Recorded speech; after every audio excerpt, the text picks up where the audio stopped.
What's going on, y'all? Welcome back to the show. Today I'm here with Bridget Silva with Geothermal Holdings, talking about something a little bit different than what we're used to. Yeah. We're talking subsurface still. We love subsurface. We love all the subsurface resources. It's exciting. I think you're in a really, really exciting space. So you've been in the geothermal space for quite a few years now. Yeah. Mm-hmm. I think a lot of things have evolved Yes. over the last few years. I may not be completely up to date on everything that's happening in the space. And so we want to kind of treat today for one, what you guys are doing, but also just kind of like macro, what is happening kind of in the geothermal space. You know, there's different kinds of technologies. You give me some little cheater notes here, a lot of acronyms that I don't know what they stand for. So first off, let's go through who are you, what do you do, then we'll go into your backstory, and then we'll just roll right into it. Yeah, that sounds good. So Bridget Silva, and I've been in geothermal, like you said, for a few years now, which is kind of like a lifetime in some of this newer geothermal technology. It's accelerating very quickly. I have spent a couple decades in energy technology innovation and commercialization. So I'm very excited about these new energies that are coming out.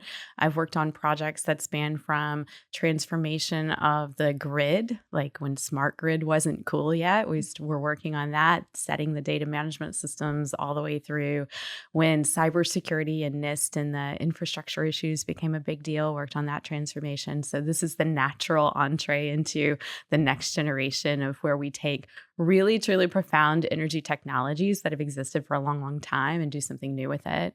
I love geothermal Texas because it's home. And so I'm going to talk about that a little bit today. I wanted to go ahead and throw in a shameless plug for Geothermal Texas. But when we think about where I am now, we are an international company. So Geothermal Holdings, Geothermal Titans is our domestic arm. My role there is as the Chief Business Development Officer. So we understand the very importance of commercialization of this technology. Economics have to work in order for this technology and this energy resource to really be pronounced. And so we put a lot of focus around that business development arm. And I look strategically after that business. I've been working in the business development space around all of the different ecosystem stakeholders, including policy, customers, landowners, off-takers, regional monopolies like electric utilities. There are a lot of stakeholders in this space, and I'm really happy to be there making connections and trying to bridge the gap between the technical world and the commercial world of geothermal. So let's dive deeper into your background. So you know you've been in energy technology in a variety of flavors for kind of quite some time. Walk us through that journey. Sure. So I actually started my career in technology on the back office side. So think computer systems at Dell. My first professional role out of college was at Dell Computer Corporation. We actually called it Dell Marketing back when dude, you're getting a Dell was a cool thing to say. So that kind of ages. It's funny. Two people here. So Kevin Rowe, who's with us, worked at Dell back in the day. I don't know if it was doing the same time. And then so did Kurt Coburn. That's cool. Yeah. I mean, it was just the hottest place to work, in Round Rock, Texas, and close to Austin. So, started there just learning the technology and helping people, buy their individual technology when that was just becoming more prominent, when the internet was really just taking off. So that kind of, again, dates me. But I became very interested in how that stack works. So going beyond computers into software, and then looking at how the software really requires a lot of data sources, and starting to look at the data and figuring out, oh, wow, if we apply this in industry in new ways, then we really could accelerate our competitive situation as not only at Dell as a company, but also as a country. We can become more competitive. And then that technology innovation curve just gets better and better. And that's actually what drove me into the smart grid world. I shifted over, I moved to Houston and shifted over to HP and got to work very closely with inventors out of Palo Alto. And there was a young inventor that invented something called the memoristor, which was a tiny sensor, a nano sensor that could actually hold a memory. So you could take 16 attributes and cross-correlate those attributes to basically determine what's going on in a certain setting. And specifically the setting we were interested in was the grid, We wanted to be able to figure out, was there temperature, was there pressure, was there vibration, was there chemical, like salt, for example? What's going on at the grid? Because then you could detect a fault. And if you could detect a fault and send that back to a data center, you have a real-time ability to understand where the faults are on the grid. That's important when you have things like hurricanes occur and you have millions of miles of wires and poles and you're not really sure where things are down. You can accelerate turning power back on for industry, for communities, societies, et cetera. So I worked on that project here in Texas for quite some time. We looked at things like transformer load sensing.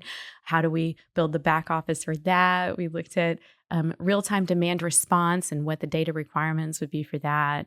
And that was very exciting. And it kind of leapt me into the next thing. Well, if we're going to have this sort of data management happening on the grid, we're also going to need to address any sort of critical infrastructure threats, like nation states trying to hack into our grid. Mm-hmm. We looked at things like microgrids to isolate, but we also looked at, all of the infrastructure and operations technology across, oil and gas fields and other types of data centers, other types of critical infrastructure. And I did that work at Lockheed Martin. I actually evolved into Lockheed Martin working for national security on the private side. So publicly traded companies, but ones that are really targets for nation states. And, that led me to really more of the, okay, now, if we can improve that, the next transformation that hit at that point was really diving into North American shale and, the horizontal technologies the unconventional technologies that really kind of played a role in now how do we hit the economic cycles around producing more gas. And so I joined a company called RS Energy Group, who most of you probably are familiar with, and worked there for a few years as we grew and sold that company to Inveris, formerly Drilling Info. But really our spirit there was around how do we get all of this data that's already coming out of these logs and wells, production data, the service provider data. How do we cross correlate that to figure out, get in front of the drill bit to figure out what sort of production we could get, what sort of valuation could we give these land assets. And so that was obviously very, very fun. And from the relationships I made there, I just kind of got pulled into the geothermal arm after we sold. So that kind of completes the journey to date, and really have been very excited to be here. For the past 3 years, I've worked on things like Texas policy with Texas Geothermal Energy Alliance, federal policy through Geothermal Rising, specific customer demands. So looking at industrial customers and figuring out, how could we potentially integrate behind the meter with them to help evolve that, economic developers, all sorts of problems that we need to solve internationally, but mainly domestically. And that's what I'm working on today. So not a straight path. So what excites you the most about geothermal? What excites me the most about geothermal is its baseload potential and that it's literally everywhere. So twofold, literally everywhere. We are standing on this resource that if we just have the right technology, the right capital, the right I say 4 ingredients, which are the demand, the infrastructure, the technology, and the geology, starting with the geology, we really can power the world in a way that is sustainable. It's already there. We're not creating anything. We're using technology that already exists in most cases. We're using workforce and transitioning that appropriately, but that it's baseload. So we're creating resiliency exactly where the resource is to where the people are. You don't have to go very far to get there. And that drives economic development. It improves the quality of life. And the Human Development Index across the world really needs to be addressed in some areas. I think this is the potential to do it. I do want to add a caveat, though, because you asked, what I like about it. I also want to say it really is a complement to the portfolio mix of energy.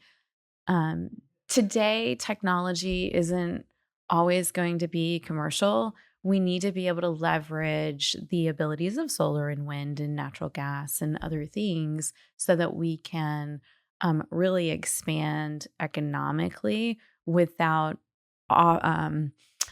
without costing so much on the energy side. And by stacking these energies together with geothermal as a base load, you actually improve the resiliency of everything else while improving the cost factors. So I just think geothermal is a friend of everybody and should be really embraced by everybody. So historically, up until like the last couple years, geothermal commercially in the U.S. has really been limited geographically to areas kind of like in the Nevada area, right? Where you've got there's like only really two big major players. It was like Calpine and another company, right? Ormat is there. Ormat is publicly traded, Okay. so they're well known and covered. Calpine as well. BHE Renewables, it's Berkshire Hathaway Renewables, so Warren Buffett's company. There are actually quite a few geothermal companies, and geothermals existed domestically for 100 plus years. Geothermal resources were actually used by Native Americans for cooking and medicinal purposes, Really? the hot springs, etc. Yes, and as that history evolved, it was actually in the 60s when the geysers and then the Salton Seas, so that California, Nevada area, that traditional or conventional, I call it traditional or conventional not to separate, but the right technology in the right place is important not only for geothermal, it's an oil and gas thing too. So you have conventional and conventional. The hydrothermal space is really looking at those topside water anomalies and trying to figure out where that upflow is so that you can use that hydrothermal system to create electricity or direct heat usage, like spas and steam showers. And that's how like most of like Norway's geothermal. That's typically like that's just kind of been the traditional approach to geothermal. It's you don't see a lot in the sedimentary basins the way that we're thinking about it in Texas. And the DOE has done a lot of work around as well. But there's another side of it too. There's the ground source heat pump side. These are the shallow wells that are using ground source heat pumps for things like HVAC of commercial buildings or residential buildings, or even thermal networks, which are, becoming more pervasive in the Northeast. So it's not just limited to California and hydrothermal. There's the heat pump application as well. But when we think about kind of the next wave of technology, that geothermal anywhere, geothermal everywhere, that's leveraging oil and gas technologies as an example, or a closed loop technology called the advanced geothermal system to really tap into deeper geothermal potential. For example, in the geopressured systems of Texas, or if you're in New York, the deep, you can't really stimulate there. So, kind of the deep closed loop systems to do utility scale power. So walk me through and let's probably do it in the simplest terms, and then we can kind of go deeper, the different kinds of technology. So you've got the traditional hydrothermal. Typically, you're going to have a vertical well there that's looking for an upflow of a hydrothermal resource that is usually depicted with topside. You can see water anomalies, surface anomalies. The two acronyms that are becoming more pervasive, and I would even dare say that there are segments within each of these, are AGS, which stands for Enhanced Geothermal Systems. Some people like to also say Engineered Geothermal Systems. I would say both are true. We can talk about that. And then AGS, which is Advanced Geothermal Systems. So EGS is going to take the concept of creating a fracture network. So think of a very hard, hot, dry rock. You drill, you fracture, and then you introduce a fluid that then you can pull to the surface and take the thermal energy from the fluid. Assuming this looks more like an unconventional oil and gas well. It looks more like an unconventional. Yeah. And I would dare say that there are segments within EGS, because a true EGS, I'll give a shout out to my friends Sarah and Tim at Fervo. There are others at Fervo, but if you haven't had them on, you should. They are doing a fantastic job of leveraging their skills from oil and gas to improve drilling in really hard rock, to increase speed of drilling. and introducing this fluid. And this is really kind of what I would call the guardrail of where EGS can go. If you get this right, you can do geothermal pretty much anywhere.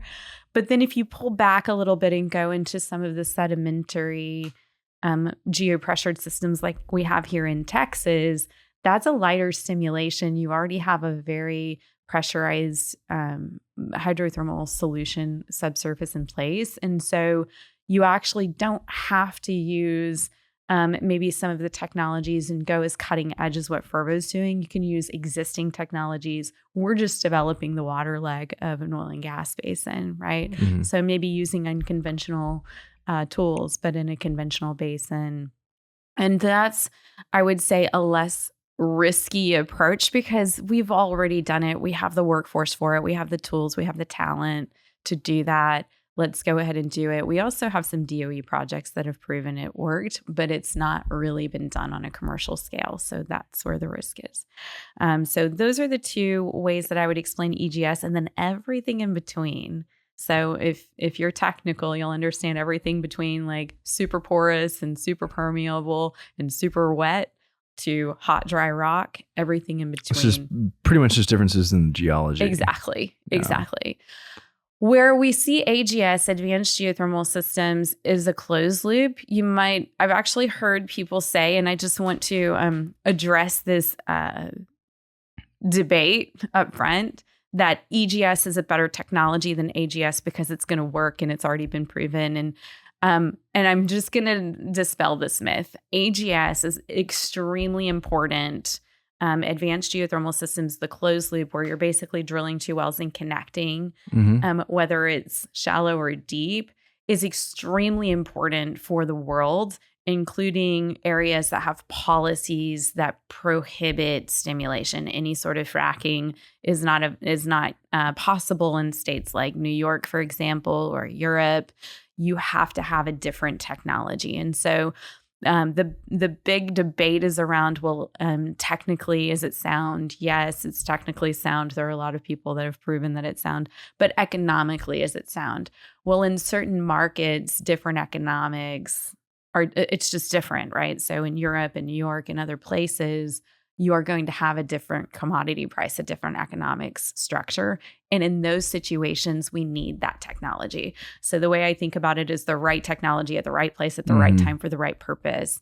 EGS fractures, AGS closed loop. We also need ground source heat pumps for heating and cooling, for HVAC systems to help us reduce the power pull on the grid, especially if we're moving to things like electric vehicles or we're growing the economy, bringing in new industrial manufacturers into our country.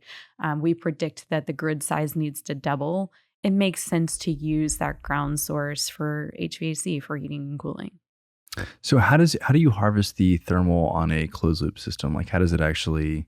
So you got two wells that are like connecting. Is it just the pipe in between is getting hot, or is there any sort of like fluid? There's a fluid, okay. Yeah. And that's where the technology becomes proprietary. So I'll shout out a couple of companies I know that are doing this sort of work. You have, XGS is more like not EGS or AGS, it's XGS. I'll tell you about that one too. But like Ever, for example, is creating a system where they have some sort of ability to connect those two wells, and they have some sort of proprietary tubing that's, they'd have to explain it to you what it is, and then it'd probably still be very proprietary, but it's able to contain a working fluid, and that working fluid is probably going to be some sort of water fluid or something that's obviously not an environmental danger, but that fluid then is exposed to the heat, and then it comes back up with thermal energy that then would turn a turbine. So traditionally we see, and for many years have seen, organic Rankine cycle turbine as kind of your standard for creating power. I also am talking with quite a few folks that are starting to get excited about a supercritical CO2 Brayton cycle, which could produce even more. There's a gentleman out of Pittsburgh that's working on that. There's one at the Southwest Research Institution that's being developed. So it'll be interesting to see if that is taken on by AGS or EGS systems. But is yeah, interesting. It's just you're exposing it to and then you're bringing it back around. So you can imagine, you have to keep it hot. You have to make sure not to introduce a really cold fluid into, the hot area it can discharge. So are you guys doing AGS? No. So I wouldn't say that Geothermal Titan or Geothermal Holding would ever shy away from any sort of technology, but we're very interested in Texas and have quite a few prospects in Texas that we're looking to develop quickly. We also have some international, some traditional hydrothermal and others in areas where we need to do AGS. Obviously, we would partner with technology providers that could do that. But for here in Texas, it really is just an unconventional oil and gas play. Yeah. But we're just developing water. Let me start with you guys, but I'm also curious if there's any variety in this. Like, what is the commercial model, right? So, I mean, a lot of this is still kind of very much in the feasibility and the R&D phase. What is the model? Does it go and set these up everywhere and then you become the power plant? You sell to the utilities? Do you sell direct to consumer? Walk me through that. Like, how are you guys thinking about this? Yeah, I think what's really important is to acknowledge that every jurisdiction is going to have a different answer to that. But here in Texas, I'll start here. We are a deregulated market, so we have the ability to do a couple things. We can partner and sell a power purchase agreement to a retail electric provider like NRG or Constellation or one of those as a generator, and then we can own and operate that facility. We can look to commercial or large industrial manufacturing as an example, data centers as an example, big power draws, go behind the meter and create cogeneration. We could do a combination of the two where we have a behind the meter solution that then can be pushed to the grid through an interconnect on site, maybe even in strategic partnership with that behind the meter customer. So there are a few different ways that we might approach that business in terms of owning and operating. There are three models that I think, we're pretty flexible around. One is, we can build it and own it and have a power purchase agreement for a period of time that then gets transitioned over time to a new owner. So maybe it's somebody that's, not looking to develop but wants to operate, and they decide to do a change of control, some sort of buyout. Sometimes with the cogeneration, the customer wants to eventually own that asset. They have more control. They could sell more, do energy trading over their interconnects. So that could be a model. The other could just be, let's pretend that one of these new manufacturers just wants a cogen and they just want to pay a developer fee to develop this. They want to actually own, the majority of the asset and just hire us to develop it. We could do that as well. What we wouldn't do in Texas is go directly to the customer, to the retail, the residential customer. I see that more as maybe like an HVAC, like a ground source heat pump model. But usually you're going to need to go through the electric utility if you're delivering directly to the consumer. It's a highly regulated industry. So let's talk about the economics. I know that there's been some incentives, I think, probably with the Inflation Reduction Act. Right. So talk me through that. And then let's also kind of talk about possibly the challenges associated with the economics. Yeah, sure. So with IRA, we do see 30 to 50% tax incentives for the projects. I would add the caveat that we need to move quickly because there are deadlines on that. And the amount of time that it takes to develop a geothermal project, usually depending on the jurisdiction, can take some time. So a couple of years? Depends on the jurisdiction and whether you're using federal or private lands. Federal lands usually tends to take longer. And I think on average, it's 5 to 7 years, which is a very long line. So we're going to incentivize you with the IRA, but the federal lands, which we also control, will go very slow on. But the beauty of that is it really incentivizes us as well to look at at the private lands and how do we develop there. And so in Texas, for example, and I'll keep saying Texas because a lot of our listeners are probably Texas, right? In Texas, you have, maybe an 18 to 24 month cycle, depending on things like supply chain. You do have to get the equipment appropriately, interconnect, lead times, things like that. The economics are becoming much more, I would say, competitive in the market based on technology curves and what the Department of Energy has announced with the enhanced geothermal earthshot incentives. So we do see a lot of kind of pushing us forward, a lot of wind to our backs there. But the challenge is the high upfront capital then results in a little bit of a lead time, 18 to 24 months being on the shortest end possible, I think. We do see interest rates are obviously a problem if you're paying interest before you're ever getting to revenue. Texas has initiated some loan programs that actually don't require interest rates to be paid until the project delivers its first revenue. So that's super helpful. Other parts of the economics really come down to transmission and distribution service providers have a specific fee that they're going to charge that we can't really, we can't really get in the middle of. We can actually reduce those costs by going behind the meter and help reduce those costs. The costs associated with drilling. So we have commodity challenges where if the commodity price is high and there are a lot of rigs drilling for oil and gas, then we have to compete with those day rates. So cost of steel obviously is something that really impacts us. So I think the volatility is really something that we have to get our arms around. And that's what the DOE here domestically is looking to help with, or a lot of those things. The other area that I'd say really impact economics is around exploration. The exploration and the permitting process. There are quite a few policies for example, categorical exclusions for oil and gas are not extended into geothermal, not because they shouldn't be, but because nobody's addressed that through policy yet. And so we have to jump through several hoops that oil and gas doesn't have to jump through until we get that reversed. And that's obviously something on the policy agenda that will continue to pursue, but that timeline just adds up. It adds up to more interest. It adds up to longer times to get to revenue, et cetera. So you're paying more G&A just to get to revenue, and so there are definitely some challenges there. But we do see quite a few advantages with the IRA and quite a few advantages with private lands, and being able to get our arms around moving quickly behind the meter is really useful. So let's talk about obviously this is, it's very capital intensive. And in a second, I want to talk about y'all's projects.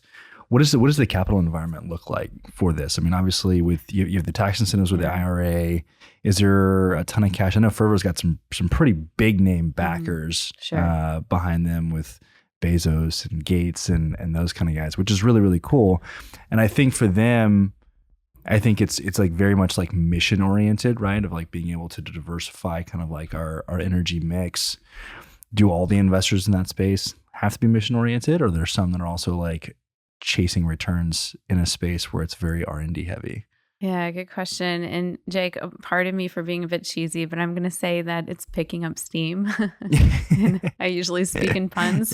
Most people know that I probably...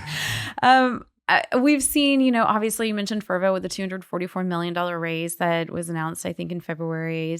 Sage is on the smaller side at $17 million. They're here in Texas too, Cindy and Lev and those folks. And you've seen Ever raise, you've seen XGS even, XGS, and I said I would explain that one too. I will. But so we're starting to see a lot more interest. We recently saw at CERAWeek, the Department of Energy really outlined what the program or the plan is to accelerate geothermal in the US. So there's a lot of backing there. The DOE Loan Program Office is very much so behind it.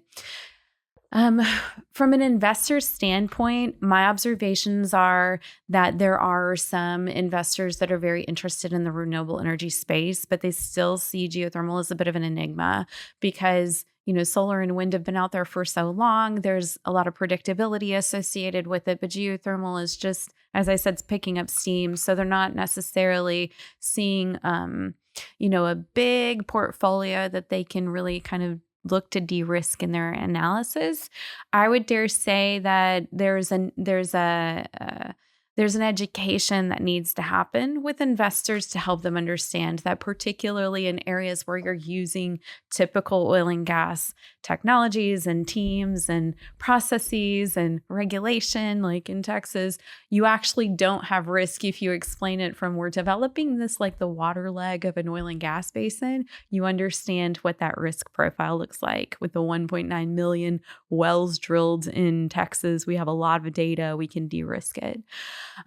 What I do see with investors is that they do look to that LCOE factor, the levelized cost of electricity or levelized cost of energy, and they're not necessarily always considering profitability of other factors, such as the density of the resource. We're using a much smaller acreage footprint, the total cost associated with development, including things like what's the total cost of an SMR, which, the state of Texas is funneling a lot of money into, as an example. You look at things like capacity factor, the resiliency of the grid. Those are the things that, investors have to start to wrap their mind around. And then corporations as well, as they pick their energy mix. And I think that they're starting to see it. The other thing I'll say about the messaging or the education for investors is that a lot of investors are trying to invest in one technology and not multiple technologies because of risk. They say, one technology has to stand on its own. But when we start thinking about geothermal, unlike other resources, there could be something else down there. So for example, as we produce geothermal brines, there's potentially lithium in those brines or other rare earth minerals that could become a revenue stream. There's potentially entrained methane that could become another revenue stream. That can also be decarbonized, and we can talk about that. And so when we look at all of the different revenue streams, oftentimes investors start to think, oh, that introduces risk because now we're having to process more than one resource. However, we have to consider that the risk is not necessarily in the geothermal production, because we've been doing that that type of work in Texas for a long time. And when you stack the pay of lithium or potentially lithium or other rare earth minerals or methane or other types of things that you can create, even waste heat on the top side coming together, you have all in all a better, more efficient energy project that has higher capacity factor, that has, just more to offer in terms of energy efficiency and energy density in that one location. And that's where I think investors are going to evolve to, is to understand that it's not just the brine that we're producing. We're producing, the whole stack. I love that. I've never actually heard of anybody thinking about that or talking about that. And so that's really, really interesting. Is on the investment side, is the oil and gas community rallying behind geothermals? Have been a lot of support there? There has been. You can see evidence of that with, I'll give a shout out to Chevron New Energies Group is investing. You can see their partnerships with Ever and Baseload Power. You also see Oxy has picked up and they've been awarded. I'm sure there are plenty of other things they are doing, but I know that they're doing some technology testing with particle drilling for looking at what is that? Particle drilling. It's basically drilling. I would describe it almost like a shotgun shell approach, where you're actually using like little particles to accelerate drilling into hard rock. Isn't there another one that's doing it with lasers? So there's a company called Quaise that's doing plasma drilling. Yes. And they're actually, my understanding is that they're positioned to do a project in Texas. I keep saying the T word, this year maybe, or in the near term. So there is definitely the plasma drilling. We'd heard about that through neighbors, right? And so we'd had them on the podcast, and we were talking about the stuff they were doing. And it was funny because Colin and I had kind of like this theory that would be like the future of like drilling wells, because you could essentially, I don't know if this actually works or not, but essentially you cauterize all the rock, and therefore you don't have to run casing potentially anymore. And so you could do it faster, you could do it cheaper. Like that's something you can go do in space, drill wells with lasers. Like how cool would that be? That'd be really cool. Yeah. Well, and I love that the startup community is really forging forward with this technology innovation, because that's exactly what the geothermal industry needs for more commercialization is, just figure out how can we access that resource the same way we did in oil and gas when we could get 10% or 5% and then we could get 20% of the resource. So, and then it just goes from there. So it's exciting to watch that space. And, I think that largely geothermal developers are really applauding and holding up their peers in the industry, not as competitors, as opportunity to grow the pie for everybody. So you mentioned Fervo raising, $200+ million. Give us some context, because you and I were chatting yesterday. What is the size of a project in terms of like capital cost? What does that get us in megawatts? You've already touched on like how long it would take to kind of get those things going. Because I want to just contextually, like how much is a lot of money or not a lot of money in this space, and what does that really get us? Sure. I'll caveat it with it always depends on the subsurface and the demand and the market rates and things like that. But I think I go back to the question about the investors, and let's talk about that. Like, what does it take to build a project at scale that's going to de-risk for the investors? And coming from, a hydrocarbon background, we know that the more wells we drill, the more we're going to drive economics down and we're going to create scalability of production. So let's look at it from that perspective. I think in my mind, and I'm going to say this is my mind, a lot of people probably agree and some maybe don't agree with it. You need to raise, $200 to $500 million just to diversify your portfolio, so that when you're targeting, maybe 3 different facilities or 5 different facilities, so that we know that the subsurface is risky, so that if you don't perform exactly as expected, you can balance that out. So I just want to start with my philosophy is that we need $500 million just to get started, because we don't want to do one project or 2 projects. We want to build a portfolio of projects. But let's say for a utility scale, power plant, 100 megawatt capacity, 200 megawatt capacity, 300, a gigawatt capacity. If you can build that all in one area, then you're not having to spend a lot on the top side in addition to, you're actually building one top side. So there's economies of scale. Yeah, economies of scale there. I would say, a gigawatt you could probably do with $500 million, or $250 million, depending on the drilling costs and the resources at the time. If you're building smaller power plants here and there, obviously your cost per megawatt is going to go way, way up. And so when we think about it, we think about diversification of geology, diversification of customer type, and big. We want to go big, because if I can get at least 200 megawatt out of this resource, then I know that I'm going to be able to sell that electricity on a competitive level, which usually is going to be about 4 cents per kilowatt hour in Texas. So that's about half of what some of the lower end PPAs are in California and Nevada. Usually they run in the $90 per megawatt hour range. So, we have to be competitive here. In oil and gas, a lot of times you're essentially JVing in some kind of capacity. There's a lot of owners in a particular well. Has that philosophy made its way over to geothermal? Because I'm thinking like, okay, it's just assuming that drilling is a big chunk of your cost, even if they weren't just investing in you, if they were investing in kind, right, into a project by saying, hey, we're going to drill the well, right? We're going to eat all of those costs and come in as, essentially a working interest partner. Right, moving forward. Like, I'm kind of curious, is that whole JV philosophy entered into the geothermal space? It's interesting. I can't say that I've seen every situation that this has occurred, but I have seen it. For example, usually it's involving an oil and gas company and a geothermal company, and they create a strategic partnership around a joint venture. I think it's absolutely necessary. Not one company is going to be able to exploit this resource the way that it needs to. And any company that thinks that they should own the whole cycle is probably going to have a really hard time. We're just not in that type of market anymore. We have to have these partners. And I'll explain why. The oil and gas value chain is very much so. You have your upstream, your midstream, your downstream. And even though they're interconnected, it's really linear. You're kind of passing things along. It's almost three separate industries. It's almost like three separate industries. You can have a midstream company, you can have an upstream company, you can have a downstream company, you can have an integrated.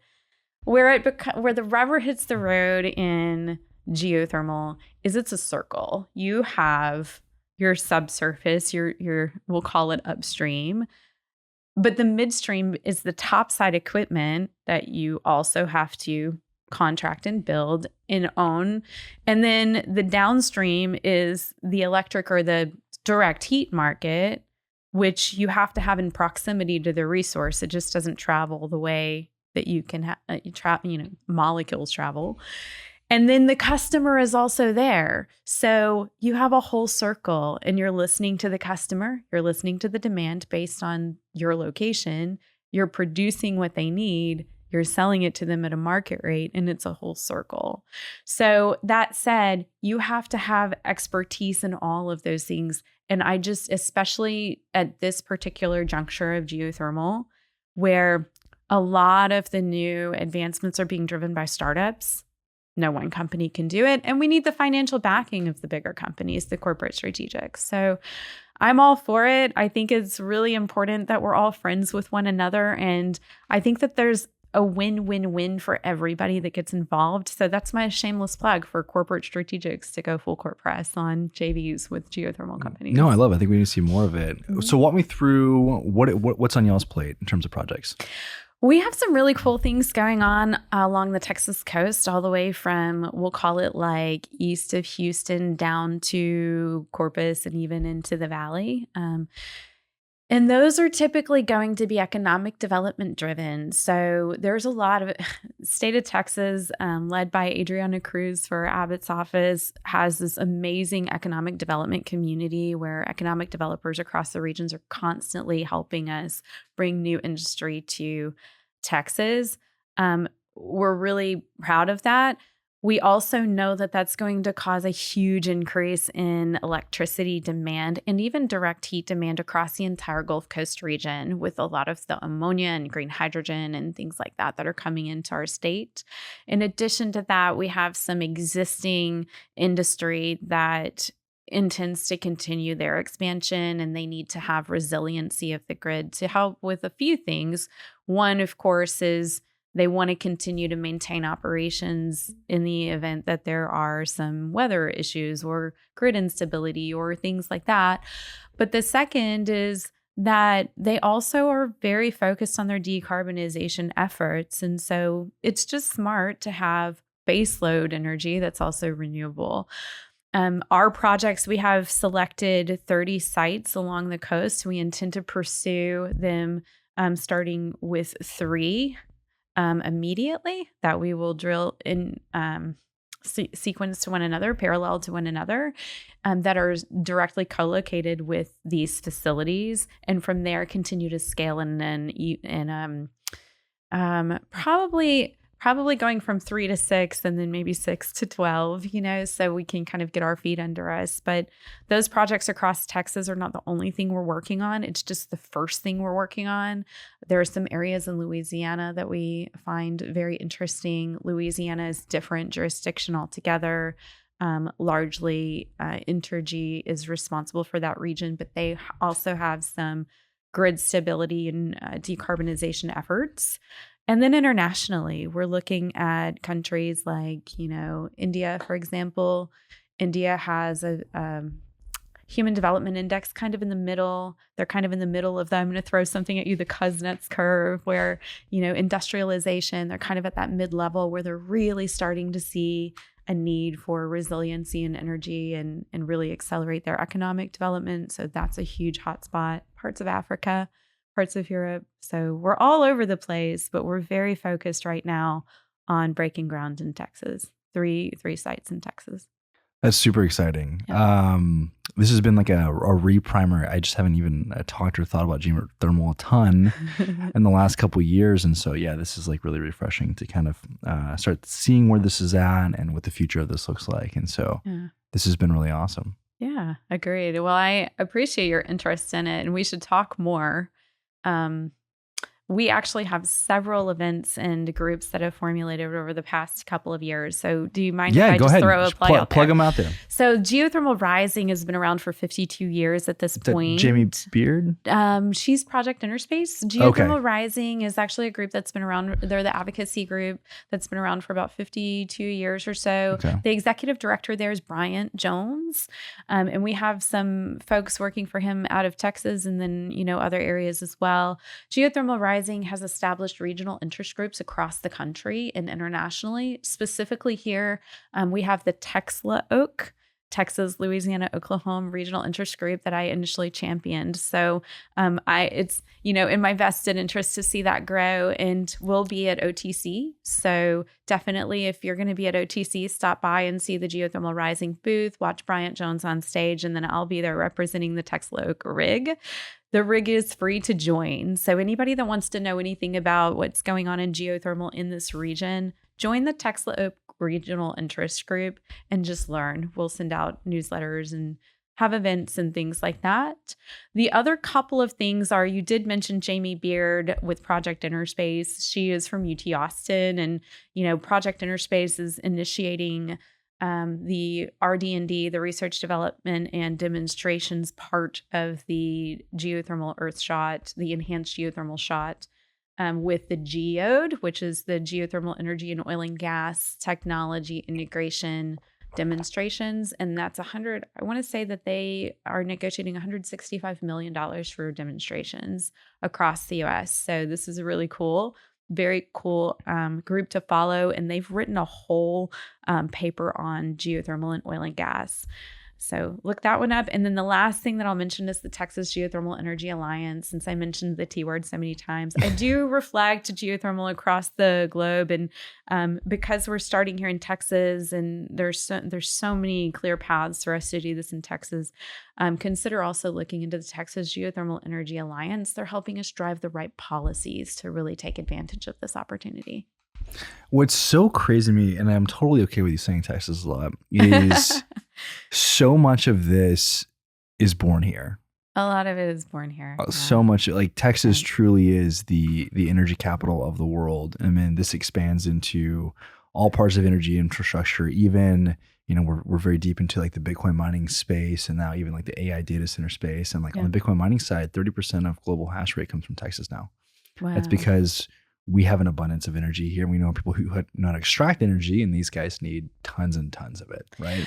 Well, we're blessed with all sorts of energies here in Texas. Mm-hmm. We have the right irradiation for solar. We have the right wind for wind. We even have tidal opportunities. We have obviously the hydrocarbons.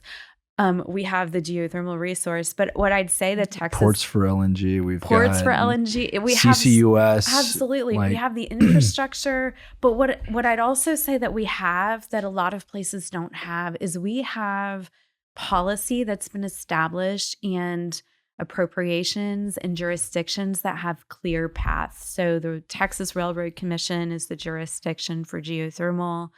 We can go through the permitting process the same way we can for oil and gas. We can use the same talent pool. We can use the same technology. There just is so much setting us up for success in Texas that it doesn't make sense to not take that opportunity. I mean, why wouldn't we? Exactly. Yeah. Exactly. And which then, makes the case we should just be our own country again. Well, I won't go that far. I won't go that far, but I would say, maybe. I would say that it can be an incubator. We can be an incubator. We call it the Silicon Bayou, right? Mm-hmm. We can be the incubator for it. And then we can share that with the world in a meaningful way. And that's an altruistic thing for Texas. I'm sure it's very profitable, but it's also altruistic for us to take that on our shoulders. And we should. We Absolutely. can, so we should. This has been a blast. Thanks. We'll You have to too. do it again sometime. Yeah, I enjoyed it. Thanks for having me. Absolutely. Yeah. Guys, take 2 seconds. Share this with your friends. We'll catch you on the next episode.